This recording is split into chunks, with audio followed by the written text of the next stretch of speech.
that allows you to You expand your. know, I don't want to mess with it. Yeah, let's not mess with it. Okay, so I just Okay, want. on Uh, your tray, you have the Zoom icon toward the right. The Zoom icon at the right. no, you know No, what? Leave it alone. Leave it alone. I like okay, it. I was gonna say she might be able to expand it from there, Okay, but it's let's up leave to it you alone. guys. We might lose it forever. All right, excellent. So I just want to introduce Jane. So Jane is a presenter of many presentations, but mostly her. I guess her. You would say she does powerful women presentation, which is today we picked Benazir Bhutto, and further down the road we're going to talk about the Indira Gandhi. That would be later. But so basically, what happened, Jane? Nothing. I just went on the okay. There we Okay, go. all right. So what I wanted to basically say is, we all know she's and then Jane is gonna get into it. She's the only woman in the predominantly Muslim country that became a woman president, which is an interesting aspect on of itself. You know, Considering that only recently, in Saudi Arabia, that you're allowed to drive a car as a woman, and there's several restrictions. Obviously, that was a remarkable thing. Obviously, what happened in the future with her husband and corruption, it doesn't really add a lot of the to her background, but no, nonetheless, she was a remarkable woman. So without further ado, I want to pass it on to Jane. All I want to do is just give me 1 second. I just want to talk about next week's presentations. So next week, we have two very special presentations. One we're doing at on the 11th on Saturday at 2 p.m. Dr. Sabil, who basically is part of the Anti-Defamation League, Muslim Anti-Defamation League, and he's done some really amazing presentations. He's going to talk about relationship and history, between Jews and Muslims, and so it's good to have a peaceful aspect of what's going on right now in Israel and might turn into something really serious and regional war. So it's from the standpoint, Dr. Sabil, he want to talk about that, and then the next day, we have another presentation, this panel of Richard, Aaron, Greg, our regulars, and we'll have a Narul. But we'll discuss more detailed political aspect of the war. It would be obviously objective way of looking at it. We call it the war. Nonetheless, one attack the other. Who is guilty? Who is not? It's not really relevant at this point. We just wanted to talk about the history of it. And as a history channel, we like to educate people. So without further ado, I want to let Jane talk, and I'm gonna be quiet. Go ahead, Jane. Okay. I'm talking today about the only scandalous queen I have that did not sleep her way into power. She was born to it, though she had to earn her place through blood, sweat, and tears. I thought it would be an easy assignment. The usual frustration, in researching these things has been the paucity of sources. Either there is only one or two contemporary or nearly contemporary source available, like Queen Bernice, or a few in translation, some only by Google Translate. What a nightmare. That was for Empress Wu. What a paradise I, the fool, thought I'd landed in with Benazir Bhutto. Her autobiography, Benazir Bhutto, Daughter of Destiny, which it's right here, and book on Islam, Reconciliation, and the book by the head of the UN investigation into her assassination and the archives of the New York Times. I was so happy until I found they all disagreed violently. To make up for that, we have the Shakespearean tragedies of the family and the mysteries of her assassination. So here we go, and I'll start with the bio, jump to the assassination, and we'll conclude with a discussion about whom you, dear Zoomers, deem the guilty party, and anything else you want to discuss. So on to slide 2, and there we have mom and dad. Benizir Bhutto was born on June 21st, 1953. Her mother, Begum Nusrat Bhutto, was a Sunni born in Isfahan, now in Iran, and her father, Zulfikar Ali Bhutto, and the rest of the family were Shiite. Benazir, a good politician, doesn't mention her birth sect in her autobiography. But when she arrived in Pakistan after her exile, she was photographed wearing an imam zamin right here.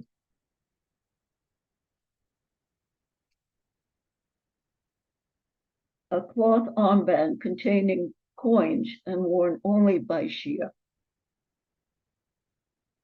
Now I have to give a short explanation of the difference between Shia and Sunni.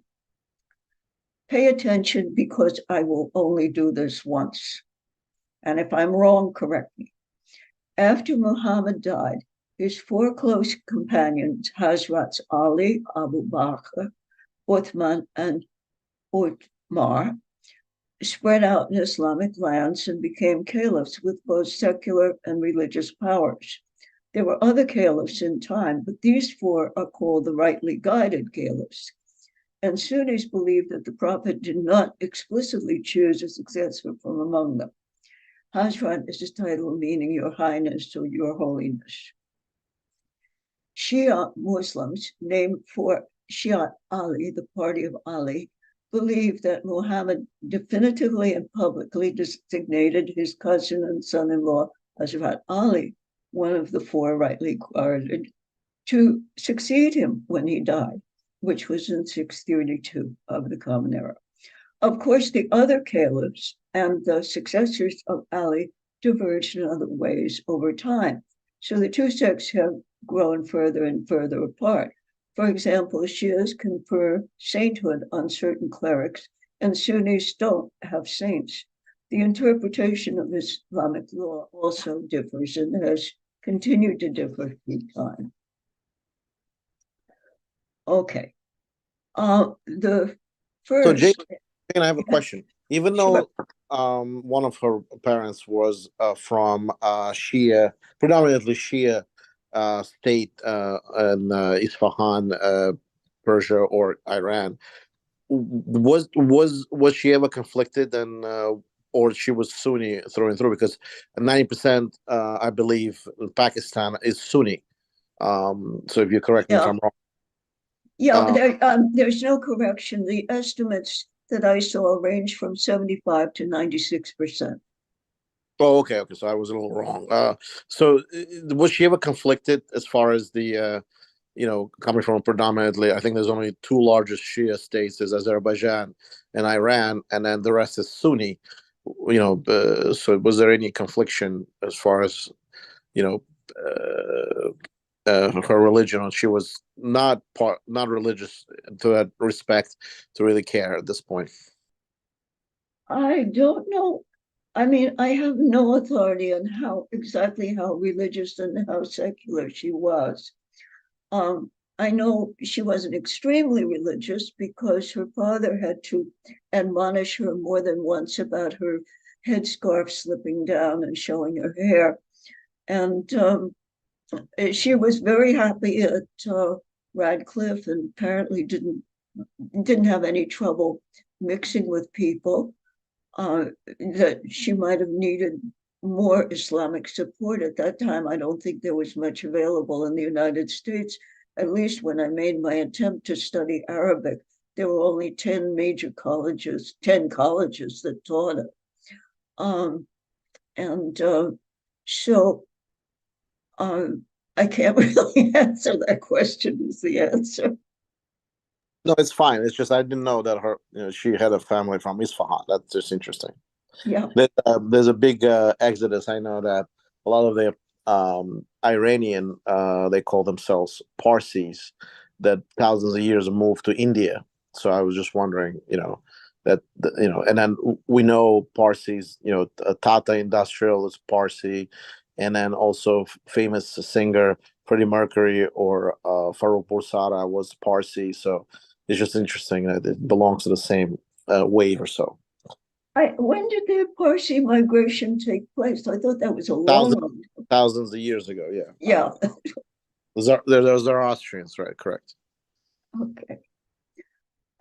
So, in Bhutto's lifetime, the first massacre of Pakistani Shia by the majority Sunnis occurred in her home province of Sindh, Sindh, a couple of weeks after Benazir's 10th birthday.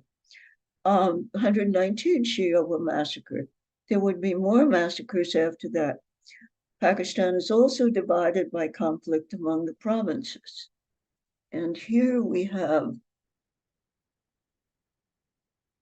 yes, this is the religious map of Pakistan.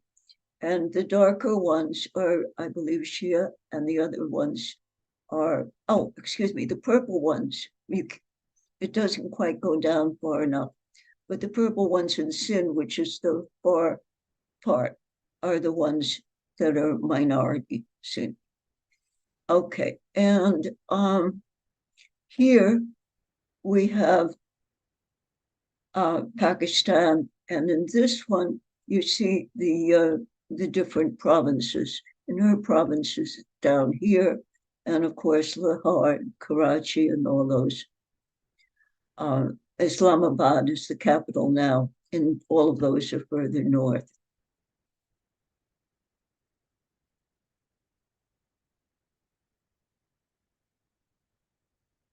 And here are the large cities. I think the only one that's missing on this map is Karachi. Okay.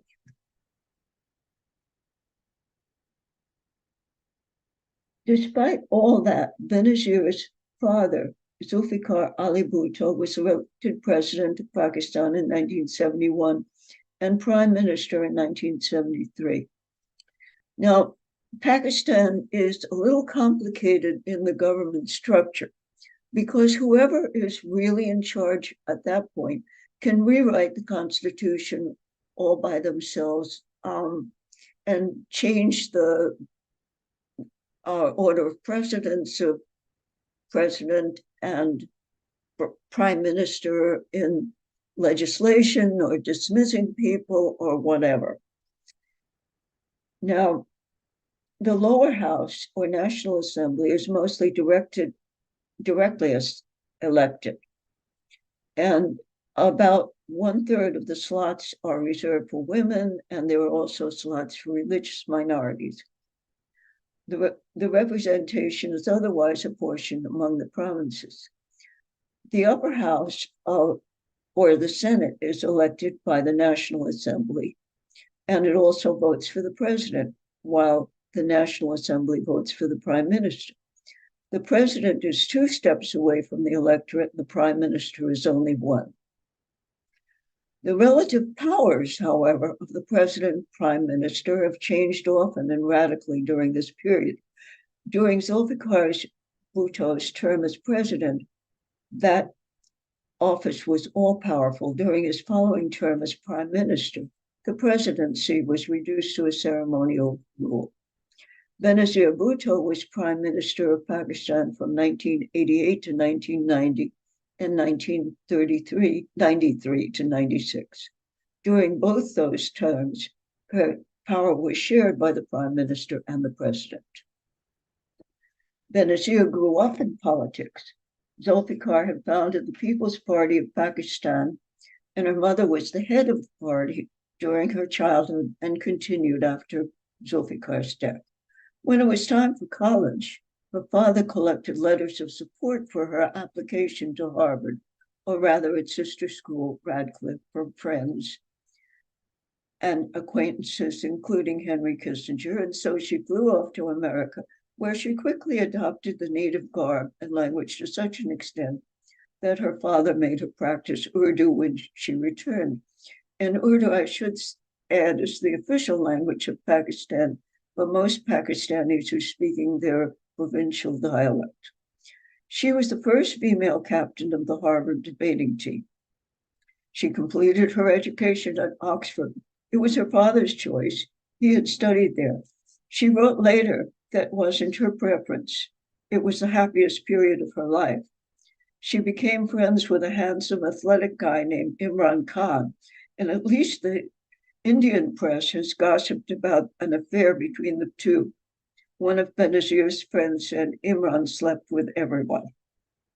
After completing her degree in politics, philosophy, and economics, her father began her training with ceremonial occasions, such as attending a formal White House dinner where she sat next to Henry Kissinger, or a less formal meeting with President Zhou Enlai of China.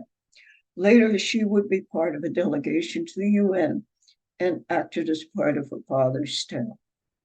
Benizir returned to Oxford for a postgraduate year in the fall of 1976.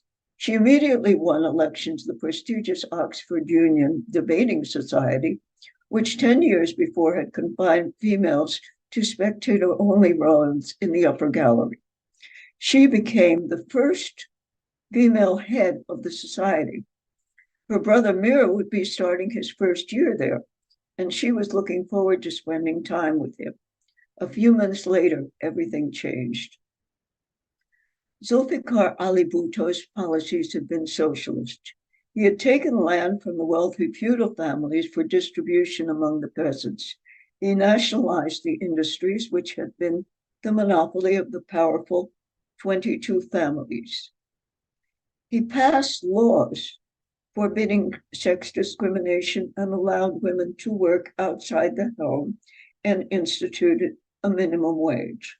All of this had won him the support of the voters, and every indication seemed to point to a happy, productive year for her father, who had been elected Prime Minister of Pakistan since 1973 and was so confident in his re-election that he was thinking of moving the date of the next election up to March of 1977.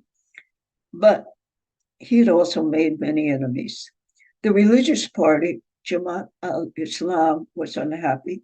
The powerful families were vengeful, and the Cold War was in full swing. And I think I'll show you a couple of slides here of what Pakistan was in the past.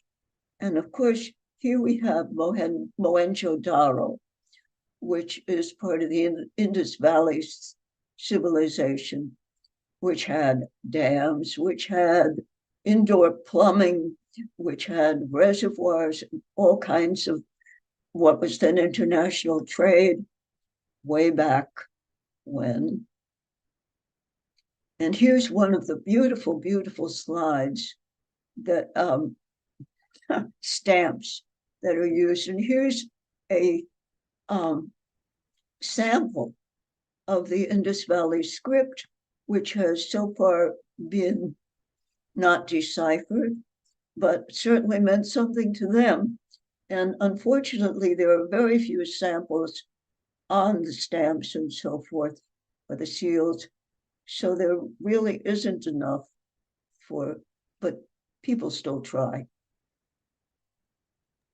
Here's a bit of Islamic architecture from Pakistan. And if that doesn't want to make you get on the plane immediately, maybe this one would, which is a blow up of what was over here, and it's the Badshahi Basque in Lahore.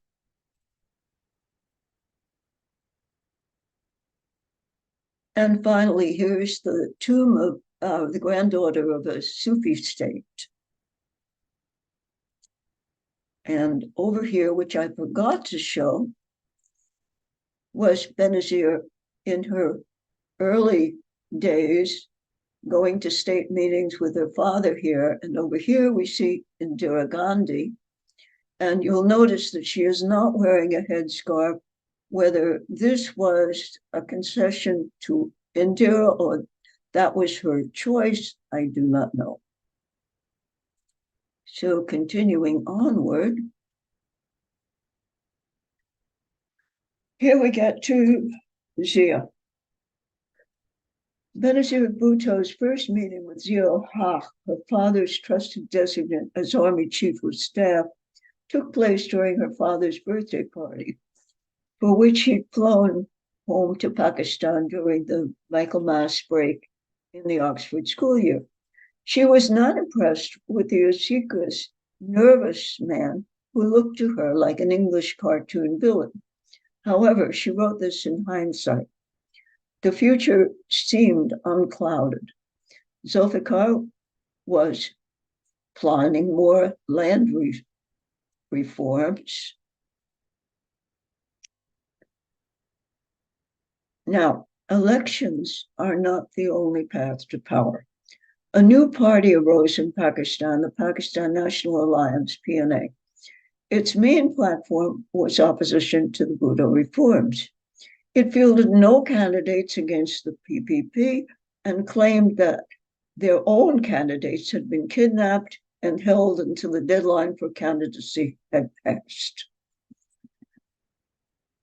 Apparently, it was believed, I don't know why, a propaganda campaign smeared Zulfikar as a bad Muslim and warned that he would nationalize everybody's private home. In fact, Zulfikar had been supportive of religion and the religious.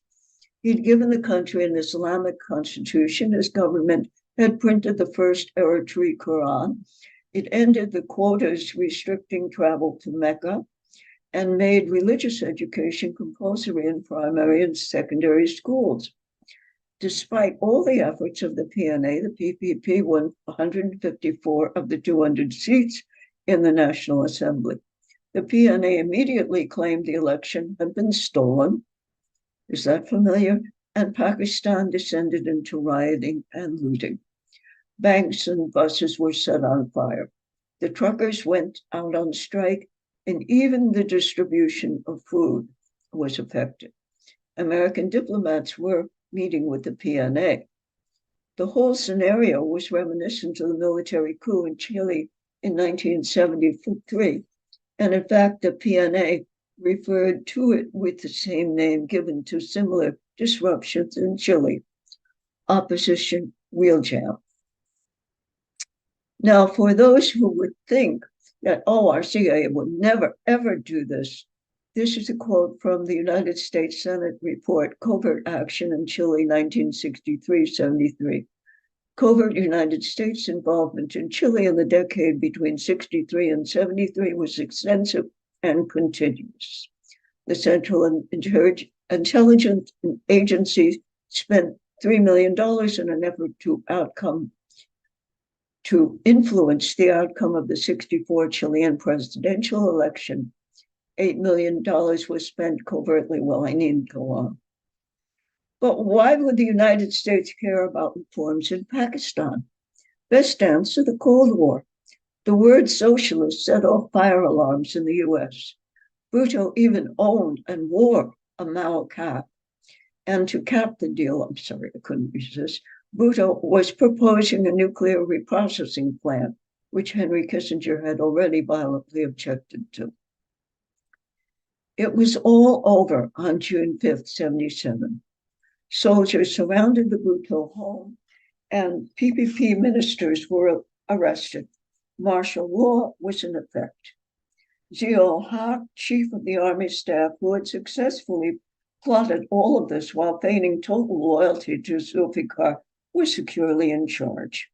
Zulfikar had been completely taken in, never imagining that Zia was other than loyal to him. Shortly afterwards, Zulfikar was arrested. The charge was conspiracy to commit murder. The victim was a politician who had become disaffected from the PPP and joined the PNA. His car had been ambushed for the 15th time, according to him, and his father, a passenger in the car, had been killed. He accused Zulfikar of involvement, and so Benazir's father was arrested, and although he was freed 10 days later on bail because the judge found the evidence unconvincing. And he was rearrested on September 17, 77 at 3:30 in the morning and taken to prison in Lahore. Benazir and her mother were confined under military guard to the Benizir family estate, which is their country home,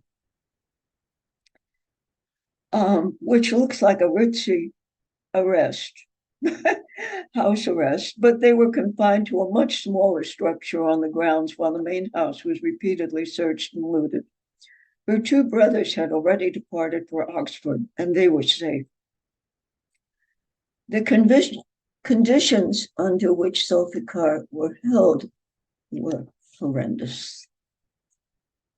That's not a picture of him, by the way. That's his 6 foot by 9 foot cell, which looks about right here, where he passed the 18 months of solitary confinement, was unventilated. June temperatures in Lahore in June are a minimum of 92 degrees, but they very seldom go above 110. When Benazir visited, she saw that he was covered with mosquito bites. He was frequently sick from the food and lost considerable weight. His trial judges were appointed by Zia. By the way, mosquito bites are a joke in a malaria-infested country. And the outcome was a foregone conclusion. His appeal was turned down, and he chose not to go through the farce of another.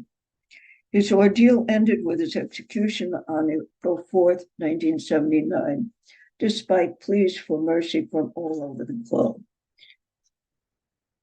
After a year on that day, he was executed,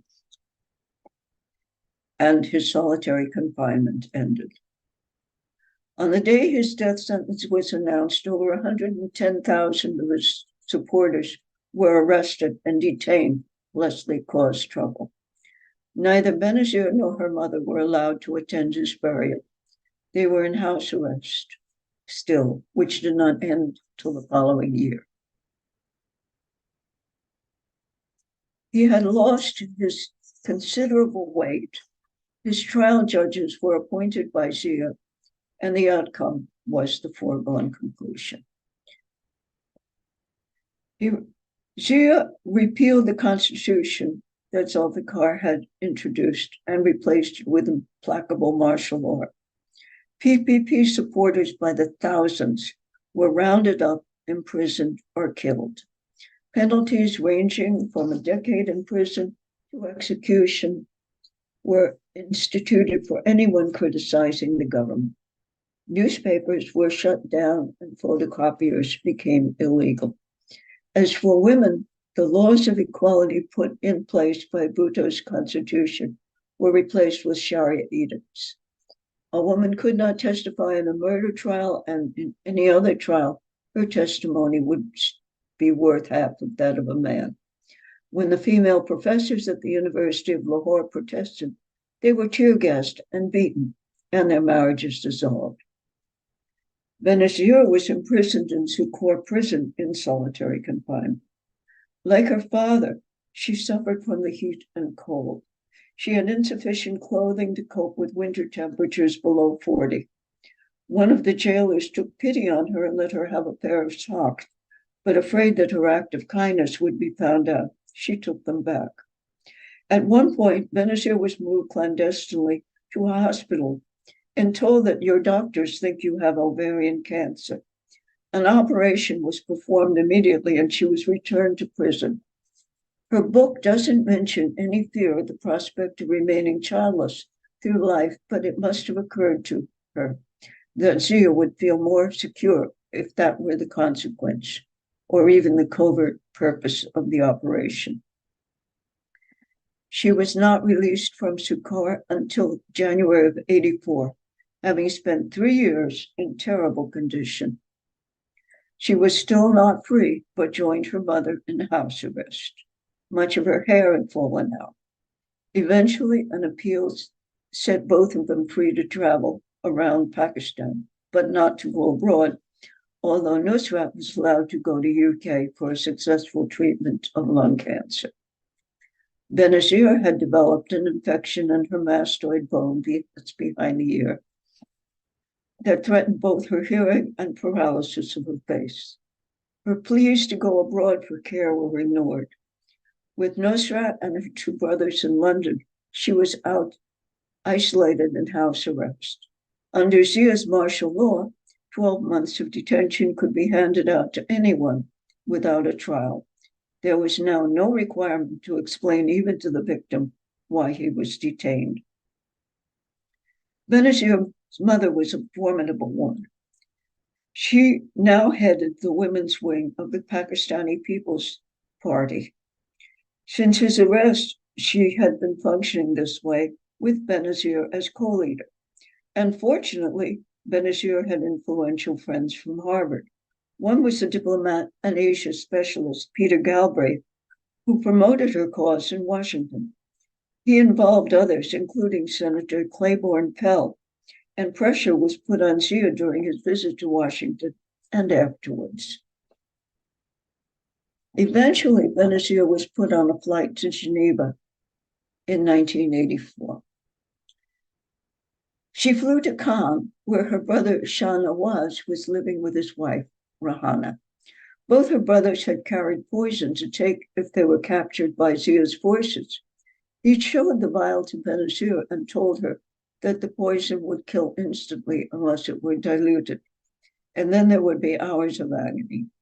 On July 18, 1985, at 1 o'clock, Benazir was lounging in a Cannes apartment when the doorbell rang. It was her sister Sanam. Rahana had called her to say that Shah Nawaz had taken something. There was a frantic rush to call the police, who answered with a recording. Hospitals told them to call somewhere else. Sounds like my technical difficulties with the slides. There were no cabs. Eventually, there was a phone call. Shah Nawaz was dead. They finally secured an ambulance and arrived to see him lying dead and cold on the living room floor. He had been dead for hours. The vial of poison was in the kitchen wastebasket, and somebody had gone through his papers. The vial that held the poison was found discarded in the kitchen. He hadn't died instantaneously. Rahana had been in the apartment all that time and met them dressed in impeccably dressed condition. Shah Nawaz had given no sign of anything except enthusiasm about his future plans. None of the Bhuttos believed it was suicide. Rahana stood by, perfectly groomed, shedding no tears. Was it she? Could it have been the CIA? Could it have been Zia? Rahana had separated twice from Shah Nawaz and gone back. Their marriage was on the brink of divorce. She'd waited all that time without noticing, apparently, that he was suffering or asking for any help as he died. Benizir brought her brother back to Pakistan for burial. Despite roadblocks and searches of all the trains, cars, and buses, there were over 1 million mourners at his interment. Rahana was arrested and charged with failure to assist a person in danger. But she was given her passport and easily secured a visa for America. She never returned to France for trial. And now Nusrat decided that Benazir needed to be married.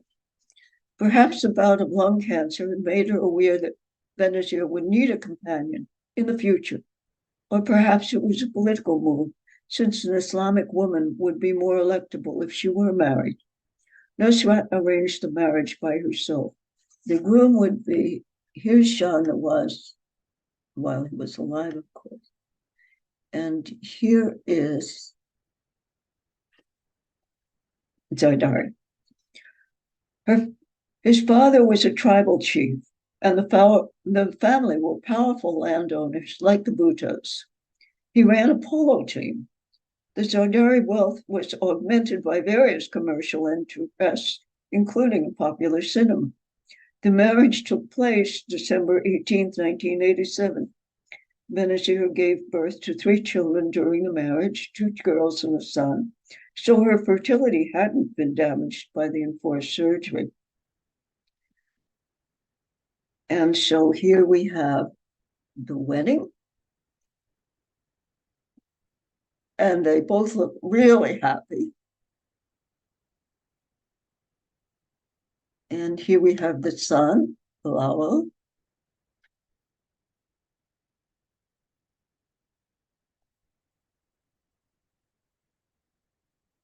For some reason, my search of the New York Times archives turned up only articles that range from valuable to scathing. In 1998, there was a special report called House of Graft, tracing the Bhutto millions. House of Bhutto leaves a trail of corruption.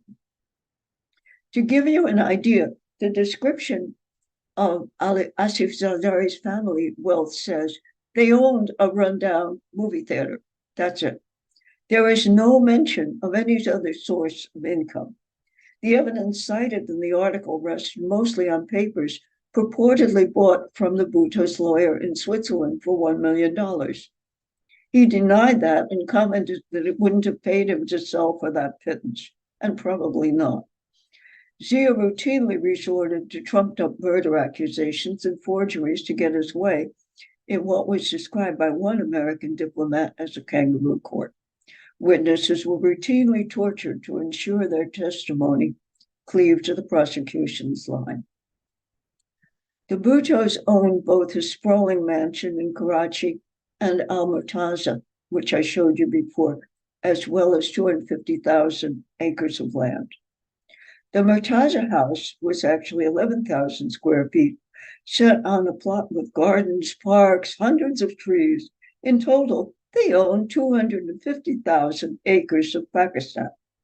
It is not likely that Nusrat would have considered for 1 minute any potential groom for Benizir whose background didn't approximate that of their own. The murder of her brother galvanized Benizir. Zia was in one of his periods between promising an election and calling it off. She would go to Pakistan and campaign.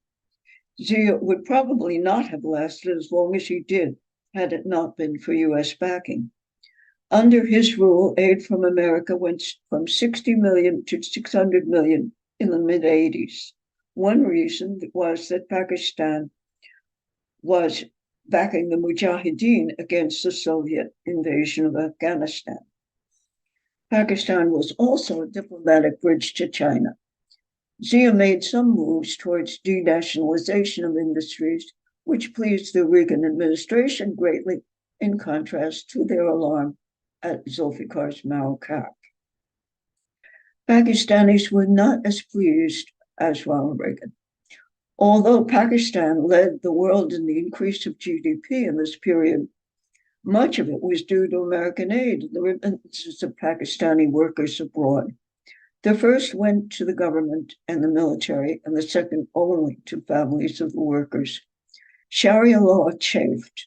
There was an exacerbation of conflict between Sunni and Shia and the various ethnic groups of Pakistan, and many died.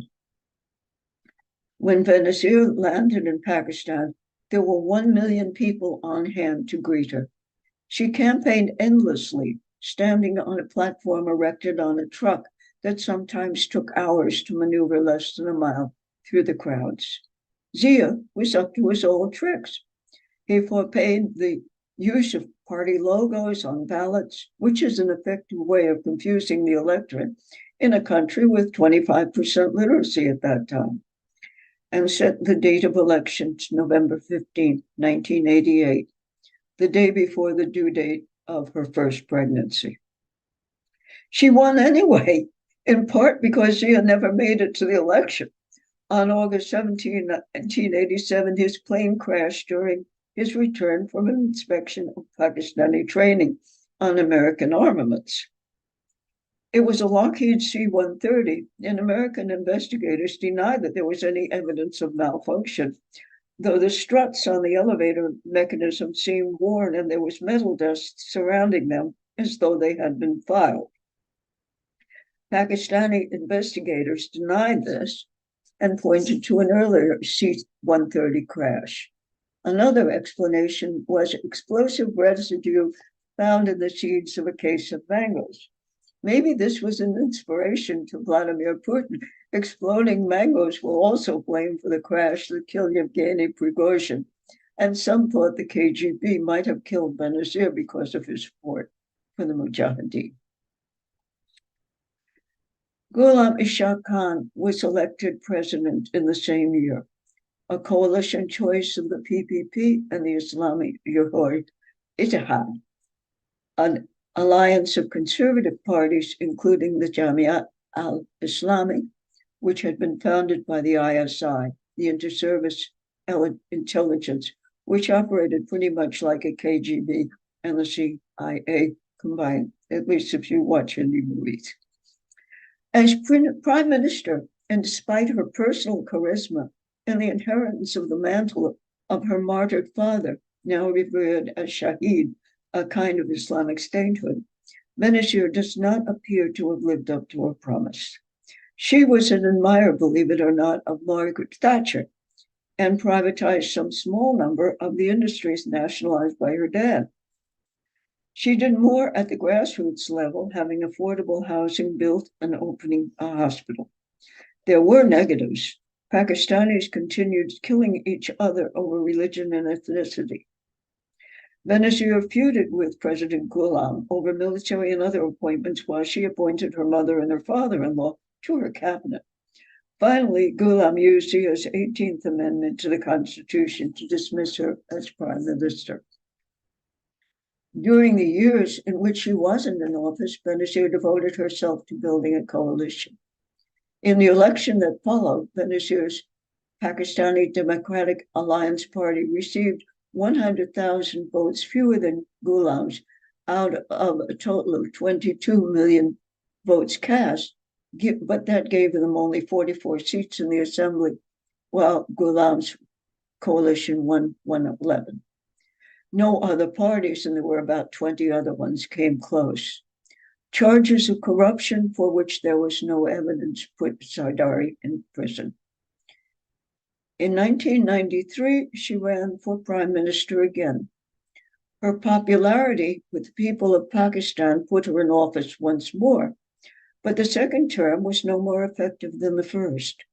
She was kept out of the loop on several issues, including Pakistan's development of nuclear armaments. She was unaware, or so she said, of Kashmiri training camps on Pakistani soil, although she supported Kashmiri's campaign for independence. I should mention that in the Indian view, if Kashmir ever got independence, they would go one and all for joining Pakistan in about 5 minutes, and that's probably true. In 1992, she led a 10-mile march from Rawalpindi to Islamabad, which strengthened the popularity of her PPP. As a result, she was confined again to house arrest. Meanwhile, Pakistan was paralyzed, while the new Prime Minister Nawaz Sharif and President Ghulam bickered. Finally, an agreement was reached, and they agreed to stand down and hold elections. In 1993, the PPP won both the presidency and the prime ministership, putting Benazir in office.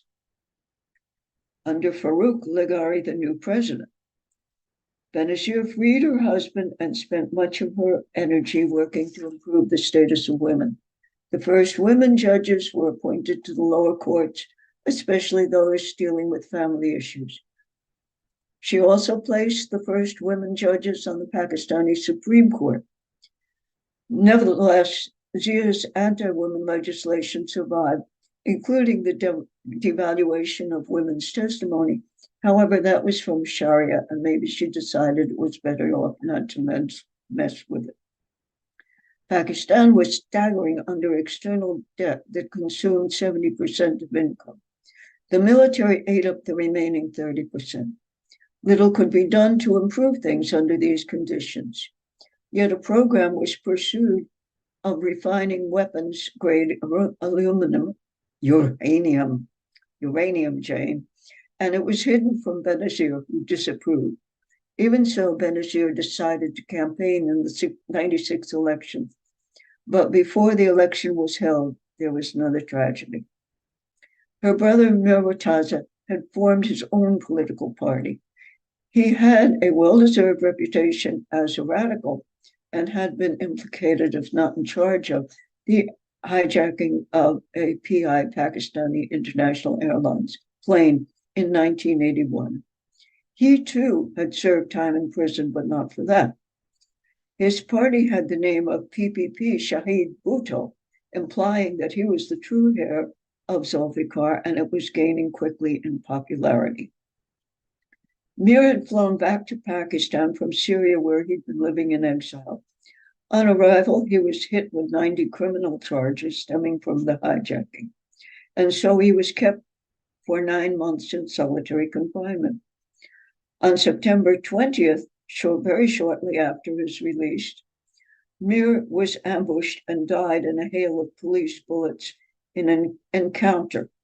And that's the standard term used in these Hindi movies to indicate extrajudicial murder by law enforcement, and I'm sure in Pakistan as well. Nobody was ever prosecuted, even accused of the crime, and since Mir died as a result, it was said, of resisting arrest, there was no crime committed. Nusrat Bhutto had taken Mir's side in his ongoing fights with his sister. Both she and Mir campaigned for his election to the Provincial Assembly of Sindh. They were both estranged from Benizir. Benizir was dismissed again in 1996. Her marriage was falling apart as Zardari kept catting around, and perhaps he didn't appreciate being fired. Eventually, the couple separated, although they didn't divorce.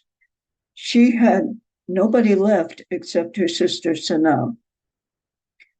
Accusations of corruption followed her, and she was suspected of involvement in a failed coup d'etat. She spent the next decade abroad in London and Dubai. And here we have Mir Murtaza, looking very radical. Here she is. Let's get this one. Campaigning.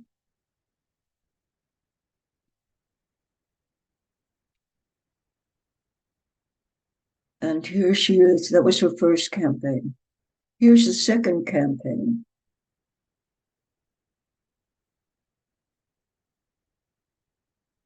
You notice she's got a better vehicle, and the hatch was specially made so that she could do this and still be at arm's length from the crowd surrounding the car.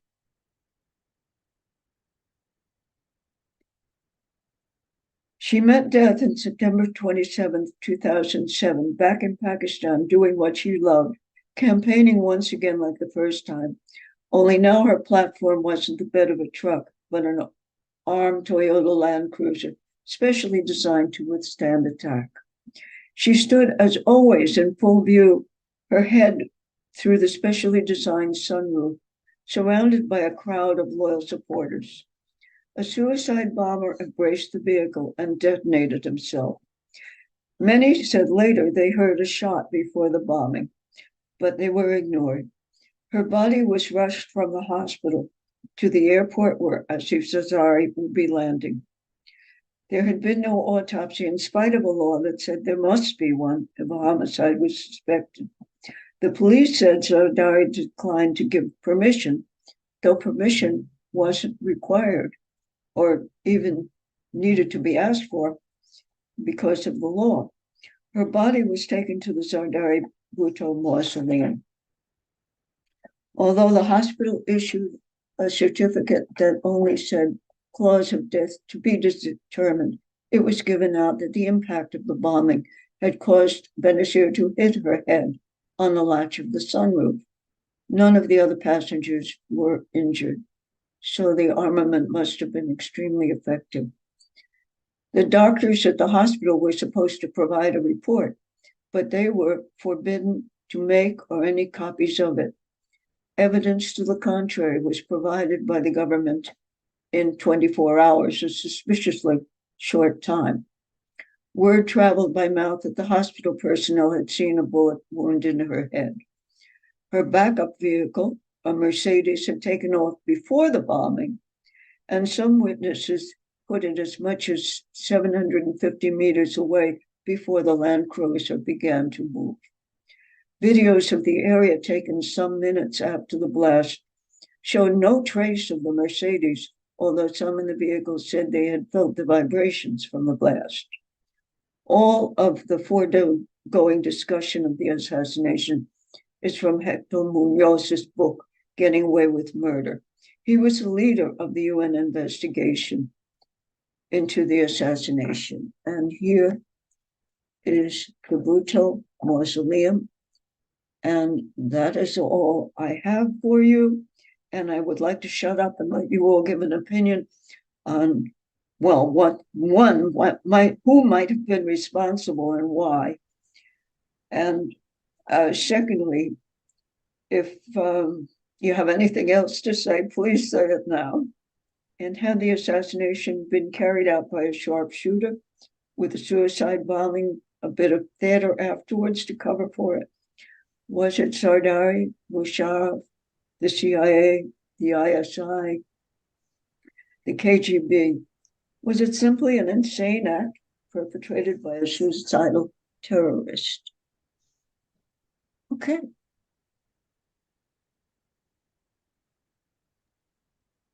So I unmuted everybody. If anybody wants to give their 2 cents or give the I guess an idea who and Jane had provided some of the list of the people who might have, KGB, ISI. You said Musharraf. And I think at this point it was Musharraf, but I'm not sure. Oh, okay. But Musharraf didn't become president for a while after that. Oh, okay. Well, whoever it was, it may have still been Gulam. It was like almost a 15-year gap or something. Maybe I'm wrong, but I mean, he obviously, took the power by force in Pakistan, which is, interesting. But yeah, so I just want to open the floor if anybody wants to offer their ideas or give any kind of additional points. I just want to say a couple of things about the Harappa Empire that Jane had posted. So what's interesting, the Harappa Empire, obviously it had its own language, as Jane had said. It wasn't deciphered yet, but a lot of the artifacts from the Harappa Empire had ended up in land of Israel, and in a city like Ugarit, which was the Mediterranean city that connected Mycenaean, which is the Proto-Greeks world, to the rest of the Mediterranean countries like Assyria,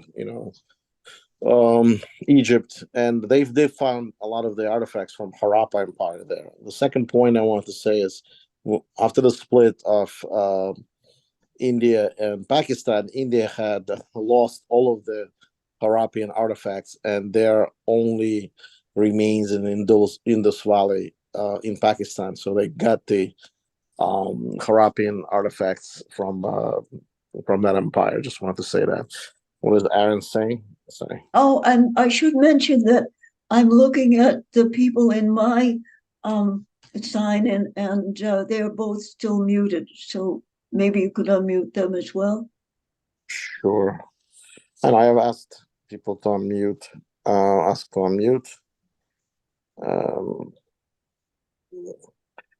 Patricia, what do you think of who would have handled killing, assassinating Benazir Bhutto? What is your gut feeling? I think they're still muted. At least I see the red slash. I can only ask. I can't unmute them. So they have to unmute themselves. Oh, okay. Yeah. Here's Leah. Let's say Leah unmuted. Pat, what do you think? I don't have an opinion on who killed her. I think that is a gorgeous mausoleum. I was trying to figure out the architecture. Is that just a design thing? Because I find that all those little things, those little archways that go along, and then several of them are open, it almost gives it a garagey look, or is that just because I live in America? Uh, That looks that's one thing I'm not. I'm not a specialist on Islamic or any other kind of architecture. But so. when It I looks. go It back, looks. It's the well, same Taj Mahal. I mean, doesn't it? It's um, gorgeous. I don't know that it strictly resembles the Taj Mahal, but it certainly rivals it. Um, but well, no, I was just curious as to what that, you know, obviously some of them do seem to be entrances, but I wasn't sure if that was like a just an architectural choice to make it to repeat that form all the way throughout the building I on think that. that's I think that's what it is. This is now what's showing is the Bashahi Mosque in Lahore, and I believe that's 16th century. Hmm. Yeah, you get, I mean, whatever else you think or don't think, Muslim architecture can be beautiful. Yes, Yeah. Is that Taj Mahal was built by the Sultan in memory of his, you His know, wife, yeah. loved one. So it's not. It has an interesting context to it, right? I mean, here you Yeah, go. the romantic cause to it, but yeah, I don't think it's anywhere near it, or at least in my memory, it doesn't seem anywhere near as vast as the Bhutto mausoleum. Benazir Bhutto, yeah. Um, yeah, I mean, it could be. I don't know. It's an interesting. That seems vast. That seems huge. It's almost interesting that where they bring the material for it seems like an Egyptian tile. It's very beautiful. Yeah, it's gorgeous. Some of my favorite Renaissance era or yeah cathedrals in the various parts of Italy are those that are very clearly influenced by Muslim architecture that was also helping to ignite the Renaissance. And then you've got some really gorgeous stuff in Spain, churches that were converted to mosques that were converted back to churches. And the architecture and the styling is unique and beautiful. Well, I can only speak about Uzbekistan, and we have the 14th century, 15th century, Timur Lame, Muslim. He was the only one that, as a Muslim leader, was allowed to depict an image of an animal on the next minaret. It's a miniature. It was an image of the tiger. You're not supposed to depict any images of animals or humans. Uh, That's that's right. that's not allowed. He's the only one that was allowed because he literally his flag had three rings to it, and three rings indicated that he was a king of the kings or sultan of three different continents: Asia, Europe, and Africa. Because he conquered Egypt, he conquered Turkey, and he conquered. Obviously, he was from Asia, from Uzbekistan. So his famous battle with Bayezid, Bayezid the second. And he basically made his own rules. But if you look at it, he made architects after they built minarets to jump off the minaret so that they would never be repeated again the same as the one that was next to it. So the architects were killed because they didn't want to pass the pass the knowledge. They Interesting. can share it, yeah. But the reason that this is also very beautiful in you would think that India and Pakistan is because Timur Lane's grandson was the Babur, who was the beginner of the Mongol Empire. So that all came from Samarkand Muslim architecture into India, Pakistan. So I that's a should mention that I read Babur's autobiography at one point, and it was the most amazing thing.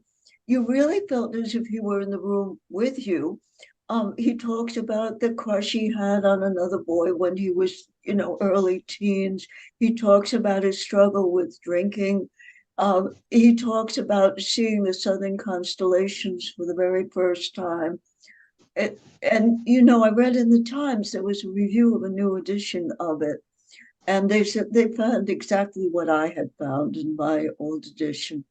So I highly recommend that. Babur's great uncle was Ulugh, who was his observatory is still, I mean, through a computer graphics and computer precision and AI, they still can't figure out the precision of the stars that he was able to figure out in 14th century or in summary. So, and he was the greatest mathematician and geometry, and beginning of geometry and astrology and stuff like that. So this family is like pretty brilliant. Besides the fact that they were great warriors, they're also brilliant. And obviously, in India, they don't like them because of the fact that they committed so much genocide. One of the book clubs one of the history book clubs I belong to, we recently read Enemy of All Mankind, about sort of the early history of piracy. And so the continent of India in a very early, like going back to the 1600s, featured, and the descriptions, the copy I read didn't have a lot of illustrations, but the descriptions of the size and grandeur of some of these, they actually called them a Moghul, Moghul. It was primitive versions or early versions, I should say, of the history, the process of developing India and eventually Pakistan. But yeah, the lavishness, and that was part of what attracted the pirates there.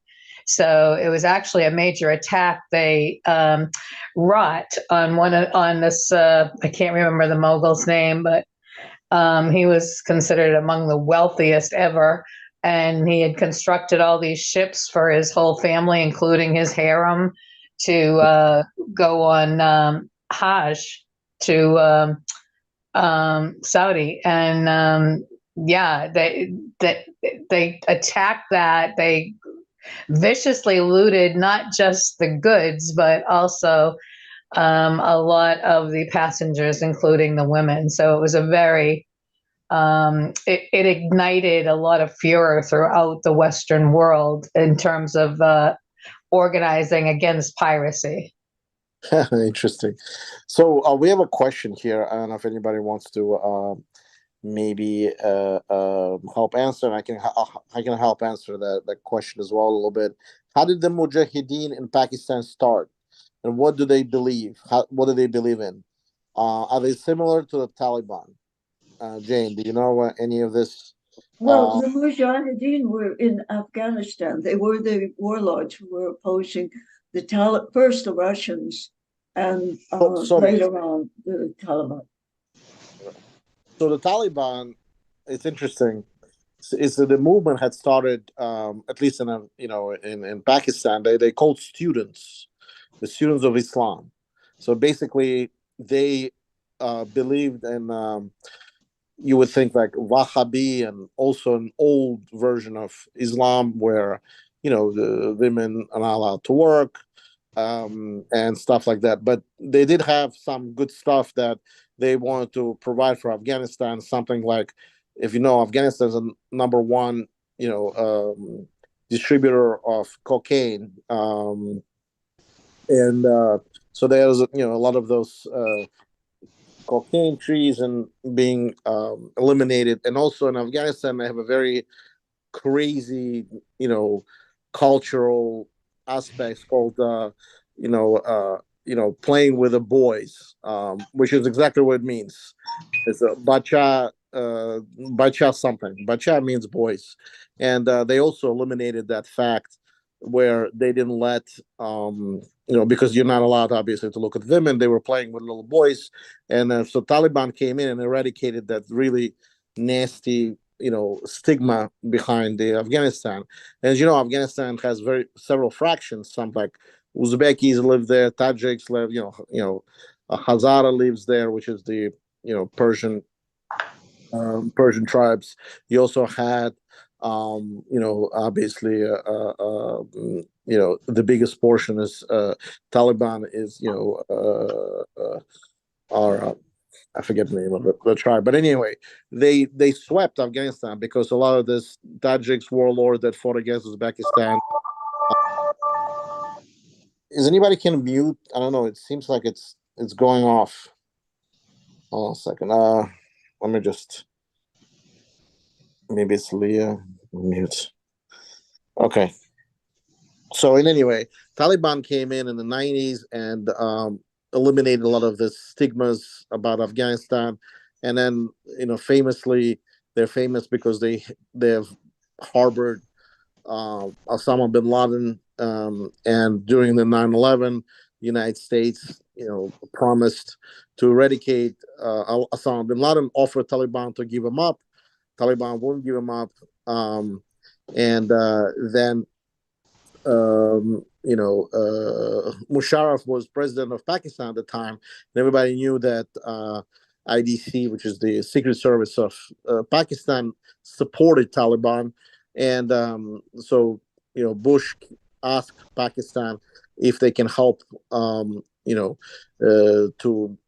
basically talk to Taliban or to give up Osama bin Laden. That was unsuccessful.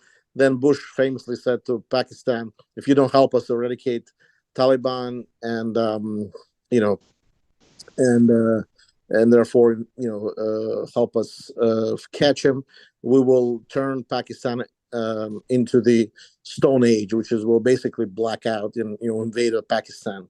And Musharraf had no choice but help United States. United States then went into Afghanistan and eradicated Taliban, but Taliban came back. Obviously, I don't know if they're still supporting. The obviously we know that Osama bin Laden was eradicated, and but are they still supporting his group? I'm not sure, but we know there's a deepest hatred between ISIS and Taliban, and they don't like each other. I'm not sure about if there's any other collaboration that's going on, but it seems to be there's a lot of people traveling to Afghanistan these days. Um, they're still, in pretty bad economic situation because a lot of the funds had been held up in international banks, but it seems to be like it's uh, any factions that were trying to fight um, Taliban had failed, and they're pretty much in control of Afghanistan at this point, and already put the rules, taking women out of their workspace, and it creates a lot of the tension, obviously, because under the American rule for 15, 16 years, women were pretty much available to work, and a lot of the women only the breadwinners in the family. So Taliban is kind of taking a lot. I feel like women probably will take over Afghanistan to begin with because of a lot of their husbands that died, and they're the only breadwinners. So that's my long-winded answer. But also, my friend Aaron had posted the article on, I guess, that there was a big cover-up in Pakistan regarding to Benazir Bhutto's um, assassination. We all know that her husband was pretty corrupt, so it could have been just money and not necessarily any kind of other conspiracy that she supported mujahideens and that stuff. Mujahideens were also supported by CIA. So I don't know. I think it's just money play, where she probably didn't pay somebody off, or somebody was try grabbing millions of dollars. Like it's like people would say, how do you become a millionaire in Africa? You just become a customs agent. That's basically what that's the way it works, unfortunately, in some of those countries. Um, Jane, you have something to add? I'm all done. Okay.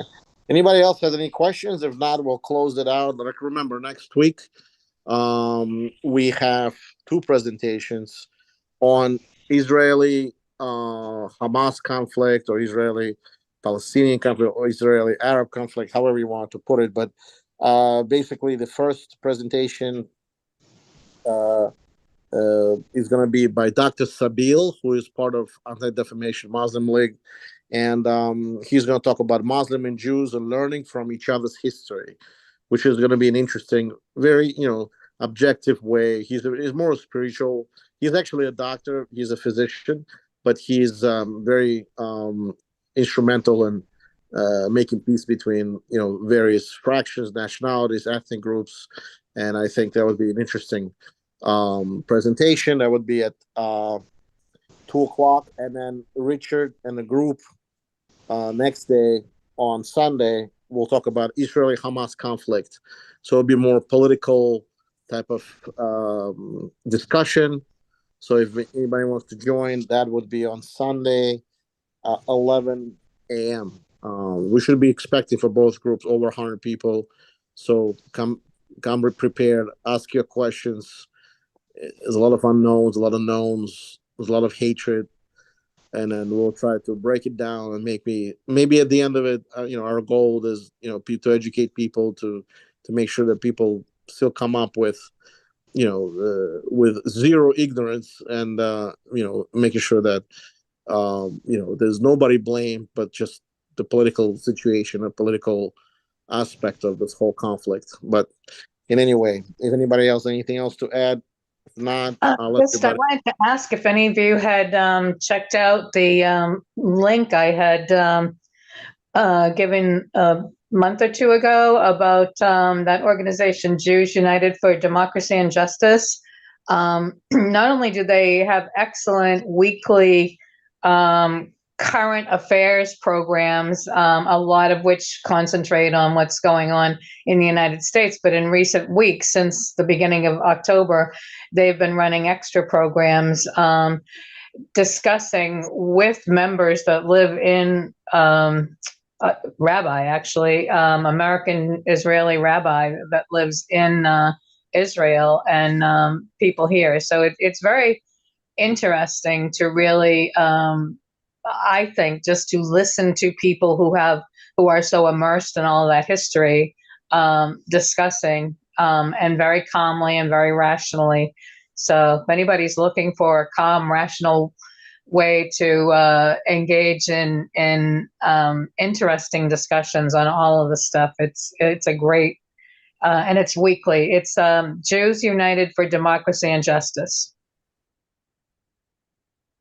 And especially that I come from a former Soviet Union, and recently it was a pretty disgusting thing I had to now witness. But look, there's in the region of Dagestan of Russia, there's a lot of they call them mountain Jews, or they call them Tats, that lived about 900 families or so, maybe at 1,000 families, and so due to the fact that there was a lot of the you know activity in Israel, a lot of the families that initially immigrated to Israel decided to come back to their home country in Dagestan, and the plane had landed, and somebody got a wind of it, and Dagestan is about 70 to 80% Muslim region, and people attacked airport, Oh saying my gosh. we want to allow Jews to land on our land. We support Palestine. These people lived there before the Islam ever came in 700 AD. They lived there for 2,000 years. They call them Tats, or mountain Jews. They came from Persia originally through the destruction of Babylon. By Babylon, first temple of destruction, first temple. That was, we're talking about 2,600 years ago. As people immigrated to mountain areas of Caucasus, and they're being thrown out like dogs, or being attacked because of the world situation, and it's pretty disgusting. I mean, they have a scene of one Jewish guy being rounded, who was a physician and came to help, and work in a hospital, and he had to give explanation to what he's doing here. They eliminate his passport, they beat him up. I mean, it's just disgusting. I mean, to me, it's like, that's why I wanted to have this discussion. I want people to understand, we've been neighbors for so long. We we've always, and it goes both ways, obviously, and that's why I want to have, to hear both sides and want people to come. Obviously, we're not, you know, peers, or I mean, the journalist, what's his name? But at the same time, Well, Piers Morgan. Piers Morgan, yeah. So we're not Piers Morgan. We're not gonna, do like conflict discussions. We're not gonna have. This is gonna be more of a historical aspect. What is going on now? Political, understanding politics, very intertwined politics.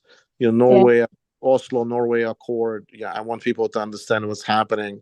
Why there's no Palestinian states at this point, and when will it be? Maybe this is going to be the turning point, or maybe it's not. I mean, we don't know, but it's interesting.